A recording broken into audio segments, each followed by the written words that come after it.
স্বার্থপর মানুষের কাছে তাদের স্বার্থটাই আসল। তারা অন্যের কোনো কিছুই চিন্তা না করে শুধু নিজের দিকটাই বেশি বিবেচনা করে। অন্যরা কি পেলো, অন্যরা কি পেলো না, তারা কিছুই সেটা দেখবে না। কিভাবে তারা নিজেরা ভালো থাকবে, এইগুলোই তারা বিবেচনা করবে। আমের সিজন চলে এসেছে, সবার বাড়িতেই কম বেশি আম হয়েছে। দেখেন আমগুলো এখন ছোট ছোট, বেশি বড় হয়নি এখনো। হয়তো আর কিছুদিন পর গেলে বেশি বড় হলেই তখন পাকা শুরু করবে।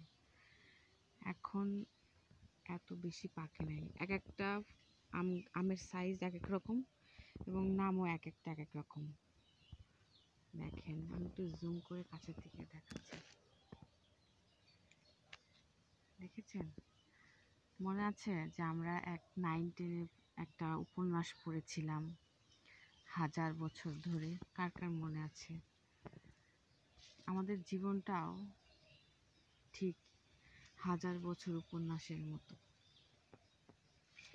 এক এক সময়ে যেমন আমরা দেখেছি, এক এক সময়ে এক একজন কর্তা হয় বাড়ির।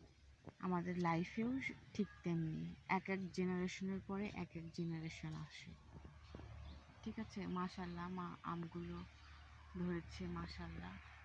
প্রতিদিন দেখি ঘুম থেকে উঠে আমার আম্মা গাছে পানি দেয়, খুব যত্ন করে গাছগুলো।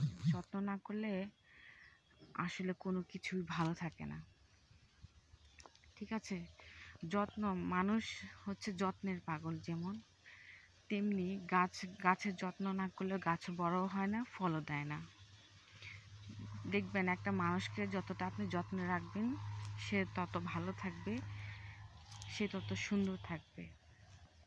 দেখতে পাচ্ছেন এটা কি গাছ বলুন তো?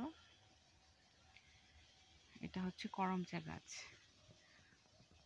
একটু জুম করে দেখাচ্ছি। এখনো ছোট ছোট, বেশি বড় হয়নি এখনো। কিছুদিনের পরে বড় হবে এবং খেতে একটু টক, মানে এটা আমি খেতে পারি না, কিন্তু বাচ্চারা দেখি ভালোই খায়। এত মানে গাছটা ভেতরে শুধু করমচা আর করমচা। সুন্দর না দেখতে? তেমনি সব জিনিসের যত্ন করলে রত্ন মেলে।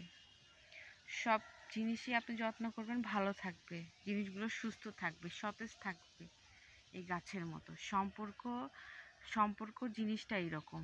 যত বেশি যত্ন করবেন তত বেশি আপনার সতেজতা আসবে সম্পর্ক যত্ন নেওয়া উচিত। যে মানুষগুলো আপনাকে নিয়মিত খোঁজ খবর নেয় তাদেরকে আপনি প্রায়োরিটি দেন, আগে তাদের যত্ন নিন। ধন্যবাদ। Thanks for watching.